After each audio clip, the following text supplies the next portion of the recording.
Welcome to the debate. Pernahkah Anda menyadari sejak kita duduk di bangku sekolah menengah atas, ada semacam kasta tak kasat mata di ruang-ruang kelas kita?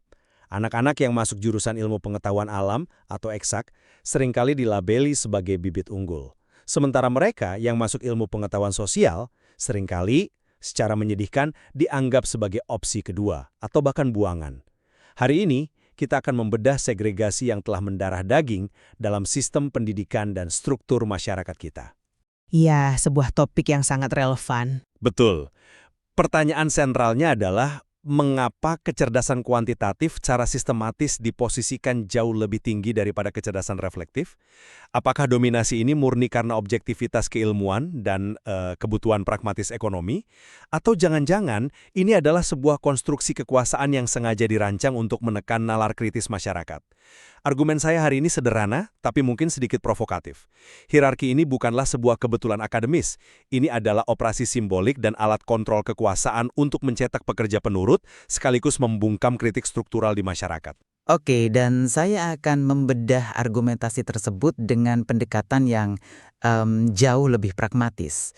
Saya berpandangan bahwa dominasi ilmu eksak bukanlah sebuah konspirasi kekuasaan atau grand design rahasia untuk membodohi rakyat.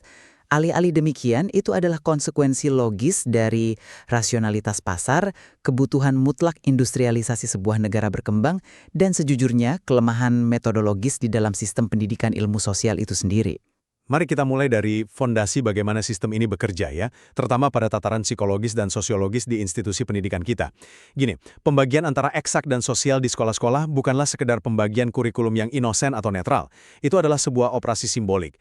Institusi pendidikan sedang melakukan distribusi martabat manusia. Maksudnya distribusi martabat. Bayangkan seorang anak yang sangat berbakat dalam sejarah atau sastra, tapi sejak awal dijejali narasi bahwa masa depannya suram jika tidak menguasai kalkulus. Ketika sekolah melabeli jurusan IPA sebagai kumpulan siswa pintar dan IPS sebagai sebaliknya, kita sedang menyaksikan apa yang oleh sosiolog Pierre Bourdieu disebut sebagai kekerasan simbolik. Saya ingin menahan Anda sebentar di situ. Istilah kekerasan simbolik itu terdengar sangat dramatis. Apakah Anda bisa menjelaskan bagaimana tepatnya proses klasifikasi akademis yang biasa terjadi di seluruh dunia ini bisa dianggap sebagai sebuah kekerasan? Kekerasan di sini tidak berarti fisik, melainkan kekerasan terhadap cara seseorang memandang dirinya sendiri. Ketika institusi menanamkan stigma, siswa perlahan-lahan menginternalisasinya. Mereka mulai melihat diri mereka melalui cermin penilaian sistem tersebut. Ini yang dijelaskan oleh Charles Horton Cooley sebagai konsep looking glass self. Artinya, kita membentuk identitas diri kita berdasarkan bagaimana kita pikir orang lain melihat kita. Saya paham teorinya, tapi Sebentar, biarkan saya selesaikan poin ini.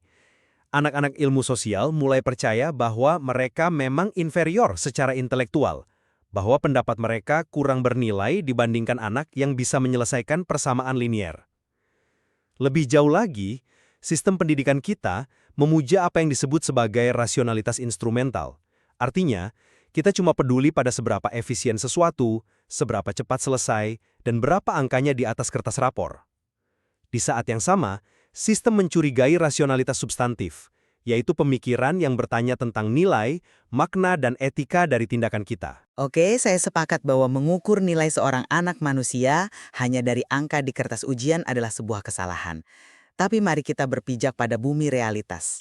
Saya mengakui ada ketimpangan simbolik dan stigma yang tidak sehat di sekolah-sekolah kita. Namun, saya menolak keras pandangan yang mereduksi fenomena ini murni sebagai konspirasi kekuasaan untuk mencetak pabrik kepatuhan. Anda seolah menyiratkan ada sekelompok elit yang duduk di ruang gelap, sengaja meminggirkan sosiologi agar rakyat tidak protes.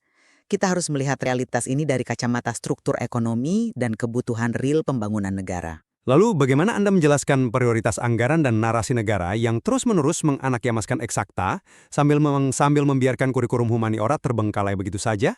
Karena dalam sebuah negara berkembang yang sedang berlari mengejar ketertinggalan seperti Indonesia, prioritas pada sains terapan, teknologi, rekayasa, dan matematika atau yang kita kenal dengan STEM adalah sebuah keharusan absolut untuk bertahan hidup. infrastruktur fisik, hilirisasi industri, dan kemandirian teknologi secara langsung dikonversi menjadi nilai ekonomi dan profit yang mengangkat hajat hidup orang banyak. Tapi apakah Izinkan saya melanjutkannya. Negara membutuhkan insinyur untuk membangun bendungan agar tidak banjir, membutuhkan dokter untuk menekan angka kematian ibu, dan teknokrat untuk menstabilkan inflasi. Lebih dari itu, jika kita ingin jujur dan otokritik, ilmu sosial di negara kita seringkali terpinggirkan bukan karena penguasa takut dikritik. Ilmu sosial kita terpinggirkan karena pendekatan pengajarannya sendiri yang masih terjebak pada hafalan normatif, sangat dogmatis, dan minim riset empiris yang kuat. Jadi, Anda menyalahkan korban dari sistem yang memang sejak awal tidak didesain untuk mendukung mereka. Bukan, saya tidak menyalahkan korban. Saya menuntut standar keilmuan yang setara. Coba kita lihat di negara maju. Ilmu sosial di sana sangat dihargai. Tokoh-tokoh seperti ekonom Amartya Sen atau filsuf John Rawls memiliki pengaruh luar biasa. Kenapa? Karena mereka menawarkan kerangka kebijakan yang metodologis. Amartya Sen tidak sekedar mengkritik kelaparan sebagai penindasan kelas, ia membuktikan lewat data empiris bahwa kelaparan terjadi bukan karena kurangnya makanan, tapi karena kegagalan distribusi dan demokrasi. Di kita, ilmu sosial seringkali gagal membuktikan dampak praktisnya terhadap kebijakan negara dan hanya berhenti pada produksi kritik di media massa tanpa menawarkan solusi teknis yang bisa dieksekusi. Menarik sekali Anda membawa Amartya Sen, karena esensi dari karya beliau sebenarnya sangat mendukung argumen saya. Anda menekankan pada kebutuhan real pembangunan dan fondasi sains. Tapi, mari kita bedah ilusi objektivitas ini. Memuja matematika dan ilmu fisika sebagai puncak objektivitas adalah warisan usang dari pemikiran abad ke-19, khususnya positivisme Auguste Comte. Positivisme ini memiliki asumsi keliru bahwa realitas manusia yang sangat kompleks ini bisa direduksi dan diukur murni dengan angka-angka. Ini adalah sebuah kesalahan kategori yang fatal atau kategori error. Kesalahan kategori bagaimana maksud Anda? Bukankah angka adalah bahasa universal yang paling minim bias? Menggunakan standar fisika untuk mengukur fenomena sosial itu sama absurdnya dengan membandingkan pisau dan kompas. Keduanya alat yang berguna, tapi memiliki fungsi ontologis yang sangat berbeda. Pisau, seperti ilmu eksak, sangat tajam, presisi, dan bisa membedah sesuatu. Tapi kompas, seperti ilmu sosial, memberitahu Anda ke arah mana Anda seharusnya berjalan. Itu analogi yang bagus. Betul kan? Menghitung integral yang rumit untuk membangun jalan tol tidak secara otomatis membuat seorang insinyur memahami kedalaman ketimpangan kelas yang terjadi di sekitar jalan tol itu. Angka tidak menumbuhkan empati terhadap warga yang tergusur atas nama pembangunan. Dan bicara soal kepastian, bahkan di dalam sains eksak sendiri, prinsip ketidakpastian Heisenberg atau teori relativitas Einstein sudah lama menunjukkan bahwa kepastian absolut itu adalah ilusi. Jadi, ketika negara mengklaim bahwa ilmu eksak adalah fondasi netral dari pembangunan, itu seringkali hanya menjadi pembenaran teknis untuk mengabaikan dampak sosial dari pembangunan itu sendiri. Saya melihat analogi pisau dan kompas Anda sangat puitis dan saya menyukainya. Tapi saya harus memotong di situ, karena analogi itu justru membuktikan poin saya.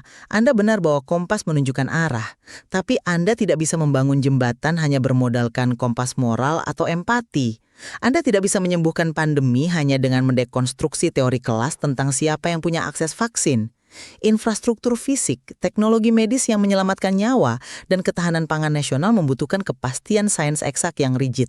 Jembatan membutuhkan kalkulasi fisika yang presisi agar tidak runtuh dan menewaskan orang yang melintasinya. Tentu saja, tidak ada yang berargumen bahwa kita tidak butuh jembatan yang kokoh.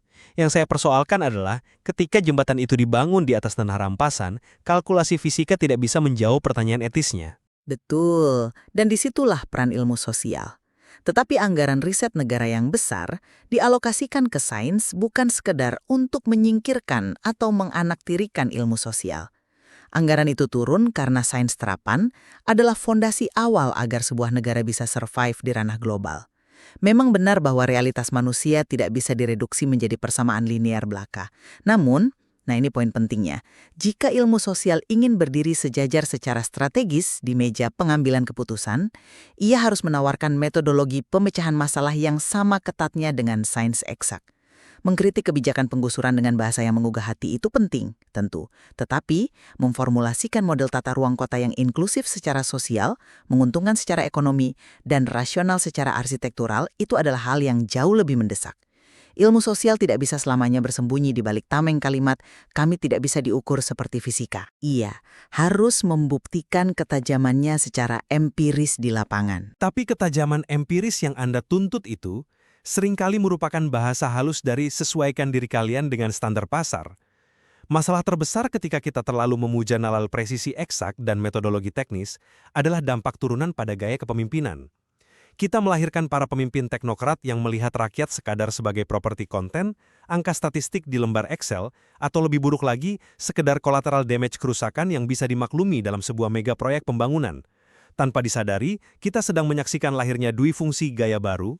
Dui fungsi gaya baru itu tuduhan yang cukup berat.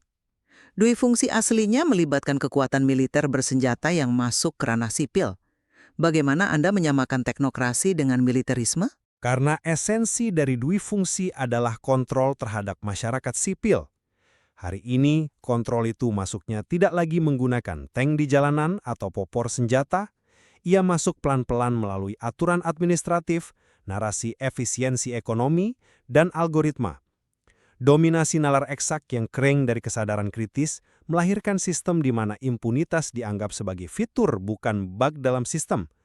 Pemimpin bisa membuat kerusakan struktural lingkungan secara masif, lalu naik jabatan, sementara para korban disuruh ikhlas demi kata sakti bernama stabilitas pembangunan nasional. Kritik tidak lagi dibungkam dengan penjara gelap. Mulut publik disegel oleh hoaks yang direkayasa, telinga mereka ditutup oleh paduan suara buzzer, dan mata mereka diikat oleh algoritma media sosial yang dirancang oleh para insinyur teknologi. Semua ini terjadi karena rasionalitas kritis, roh utama dari ilmu sosial, tidak lagi diajarkan secara bermakna di sekolah-sekolah kita. Tanpa pijakan ilmu sosial yang kuat, kebijakan publik kita kehilangan jiwa dan kemanusiaannya. Maaf, tapi logika Anda melompat terlalu jauh di sini. Anda menyalahkan nalar eksak atas munculnya manipulasi algoritma, buzzer, dan kebodohan publik di media sosial. Padahal, krisis nalar di ruang publik kita hari ini justru adalah bukti paling telanjang bahwa literasi ilmu sosial kita memang lemah dan kropos dari dalam. Mari kita lihat realitas diskursus kita hari ini. Ruang publik dipenuhi oleh ego yang menggerogoti nalar kolektif. Sensasi dan drama selalu mengalahkan substansi. Fanatisme politik tumbuh liar seperti sel kanker. Yang viral otomatis dianggap benar, sementara data yang akurat ditenggelamkan oleh emosi. Justru karena sistem sengaja membuat masyarakat emosional dan tidak kritis, itu adalah taktik kontrol. Saya tidak setuju. Menyalahkan teknokrasi atau insinyur algoritma atas hal ini adalah sebuah pelarian dari tanggung jawab. Ini semua adalah indikator bahwa pembelajaran sosiologi, sejarah, dan humaniora di akar rumput kita telah gagal menciptakan warga negara yang kritis. Alih-alih melahirkan pemikir yang tajam, pendidikan sosial kita melahirkan masyarakat yang malas berpikir dan mudah dimanipulasi narasi. Solusinya bukanlah mendelegitimasi ilmu sains atau menyalahkan algoritma. Algoritma hanyalah cermin dari perilaku penggunanya. Solusi sebenarnya adalah mereformasi total cara ilmu sosial diajarkan di sekolah-sekolah kita. Kita butuh ilmu sosial yang melampaui dogma usang. Kita butuh kelas sosial yang benar-benar mengajarkan logika berdebat, literasi media, psikologi massa, dan kedisiplinan dalam memverifikasi fakta. Jika ilmu sosial gagal melakukan ini, jangan salahkan eksakta karena telah membangun panggung internetnya. Argumen Anda berasumsi bahwa kegagalan literasi ini murni kesalahan internal pengajaran ilmu sosial. Saya berpendapat bahwa ini adalah hasil dari desain ekosistem yang memang tidak memberi ruang bagi tumbuhnya nalar tersebut, karena ruang-ruang itu sengaja dibuat sempit oleh kebijakan yang pro-pasar. Namun mari kita proyeksikan perdebatan ini ke depan. Mari kita bicara tentang era kecerdasan buatan atau AI. Sesuatu yang dibangun 100% dari nalar eksak. Di era AI ini, kemampuan teknis murni secara perlahan terancam. Menulis kode programan, menyusun naskah administratif, merangkum data numerik skala besar, bahkan mendiagnosis penyakit awal, semua itu secara bertahap bisa direplikasi dan digantikan oleh mesin. Saya setuju bahwa otomasi sedang mengambil alih pekerjaan-pekerjaan repetitif dan teknis dasar. Tepat sekali. Lantas, ketika mesin bisa melakukan perhitungan jauh lebih presisi daripada manusia manapun, apa yang tersisa dan paling berharga dari manusia? Jawabannya adalah empati manusiawi. strategi komunikasi yang mendalam, kecerdasan emosional atau EQ seperti yang digagas oleh psikolog Daniel Goleman, karisma kemanusiaan, kemampuan untuk menggerakkan hati audiens, bernegosiasi dalam negosiasi yang alot, meredam konflik antar kelompok, dan membaca konteks sosiokultural yang syarat nuansa. Semua hal ini tidak bisa digenerate oleh AI manapun sehebat apapun algoritma mereka. Suara manusia masih memiliki getaran dan kedalaman yang tidak dimiliki oleh baris kode pemrograman. Hal-hal inilah yang berakar sangat kuat pada disiplin humaniora dan ilmu pengetahuan sosial. Jadi, jika kita bicara tentang masa depan yang digerakkan oleh teknologi, justru disitulah letak relevansi absolut kecerdasan reflektif. Ilmu sosial adalah benteng pertahanan terakhir kemanusiaan kita. Bahkan demi tujuan kemanusiaan yang Anda sebutkan tadi, kita justru membutuhkan pemahaman yang sangat kuat mengenai algoritma dan logika terstruktur. Mengapa demikian? Bukankah kita hanya perlu menjadi pengguna yang bijak? Karena AI tidak beroperasi dalam ruang hampa emosi atau ruang hampa budaya. AI adalah produk sains eksak yang dilatih dengan data. Jika Anda ingin mencegah AI menjadi mesin manipulasi yang bias terhadap ras atau kelas tertentu, kita butuh literasi komputasi yang tinggi untuk mendeteksi bias di dalam machine learning tersebut. Disinilah saya berpendapat bahwa mendikotomikan eksak dan sosial di era ini sudah tidak relevan. Kolaborasi lintas disiplin adalah kunci mutlak. Saya rasa kita mulai menemukan titik temu tentang kolaborasi, tapi bagaimana bentuk konkretnya di lapangan? Bayangkan seorang sosiolog perkotaan yang ingin memetakan ketimpangan sosial di megapolitan. Di era modern, sosiolog ini tidak akan bisa menganalisis big data mobilitas masyarakat atau pola konsumsi warga tanpa memahami struktur algoritma yang ditulis oleh programmer. Sebaliknya, arsitektur data, sains otak, dan teknologi canggih yang dibangun oleh kelompok eksak adalah fondasi infrastruktur yang justru memungkinkan para ilmuwan sosial menyebarkan gagasannya di era digital secara efisien. Jadi, alih-alih memposisikan humaniora sebagai satu-satunya benteng terakhir kemanusiaan yang berhadapan dengan mesin yang dingin, kita harus menyadari bahwa masa depan membutuhkan keduanya secara setara. Integrasi antara ketajaman matematis dari ilmu eksak dan kepekaan etis dari ilmu sosial adalah satu-satunya cara kita bisa mengendalikan masa depan dan tidak diperbudak oleh teknologi kita sendiri. Interseksi yang Anda sampaikan membawa diskusi ini pada kesimpulan yang sangat esensial. Pada akhirnya, kita tidak bisa lagi membiarkan kecerdasan manusia direduksi menjadi sekedar deretan angka di rapor, atau sertifikat kelulusan yang secara teknis terlihat brilian, tetapi kosong dari kompetensi moral dan sosial. Manusia pada kodratnya adalah makhluk yang multidimensi, makhluk sosial dan makhluk politis. Kita harus berani membongkar dan membebaskan sistem pendidikan kita dari hierarki palsu yang selama puluhan tahun melanggengkan kekerasan simbolik antara eksak dan sosial ini. Menghancurkan stigma inferioritas ilmu sosial bukanlah semata-mata soal ego disiplin ilmu. Ini adalah langkah awal yang esensial untuk melahirkan struktur masyarakat yang tidak hanya maju secara infrastruktur fisik dan teknologi, tetapi juga berkeadilan. Masyarakat yang memiliki harga diri kolektif dan memiliki keberanian untuk secara kritis mempertanyakan setiap bentuk kebijakan atau kekuasaan. Kecerdasan sejati tidak pernah hanya soal seberapa cepat kita menghitung sebuah formula, tetapi seberapa tajam kita mempertanyakan apa dampak dan arah dari perhitungan tersebut bagi kemanusiaan. Dimensi manusia itu sangat penting, kita tetap harus berdiri tegak menghadapi realitas keras tantangan ekonomi struktural dan kompetisi global masa kini. Ilmu sosial di Indonesia menghadapi tantangan yang luar biasa besar untuk membuktikan ketajaman dan relevansi metodologisnya. Para akademisi dan praktisi sosial tidak bisa lagi hanya duduk dan berhenti pada keluhan tentang marginalisasi simbolik atau minimnya anggaran dari pemerintah. Untuk dapat benar-benar berdiri sejajar dengan keilmuan eksak dalam mendesain arah kebijakan bangsa, ilmu sosial harus bertransformasi. Ia harus menjadi disiplin yang kuat secara empiris, mampu menawarkan solusi praktis yang dampaknya terukur, dan menghasilkan pemikiran yang benar-benar bisa diimplementasikan untuk mengangkat kesejahteraan masyarakat luas. Sains eksak dan kemampuan teknis, kita bahkan tidak akan pernah memiliki mesin untuk bergerak maju dari garis start. Perdebatan kita hari ini rasanya dengan sangat jelas mengungkap sebuah titik temu yang tak terhindarkan bagi siapapun yang peduli pada kemajuan bangsa. Sebuah bangsa yang matang mutlak membutuhkan kemampuan teknis eksakta yang kuat untuk membangun fondasi peradabannya, dan pada saat yang bersamaan, ia tak kalah membutuhkan ketajaman nalar sosiologis dan filosofis untuk memahami esensi, batasan, dan tujuan akhir dari pembangunan tersebut. Saya sangat setuju dengan rangkuman itu. Saya berharap audiens kita terdorong untuk menggali lebih jauh. Coba telaah akar sejarah mengapa kurikulum kita didesain seperti ini, perhatikan politik kebijakan di balik alokasi anggaran riset kita, dan yang paling penting, tantang asumsi Anda sendiri mengenai apa arti sebenarnya dari kata cerdas di dunia yang terus mengalami disrupsi ini. Ada banyak ruang abu-abu yang menanti untuk dieksplorasi di antara angka pasti matematika dan teori sosial masyarakat. Sebuah pengingat yang sangat baik bahwa belajar tidak pernah benar-benar berhenti di dalam kelas. Teruslah mempertanyakan apa yang selama ini dianggap normal. Terima kasih telah mendengarkan The Debate.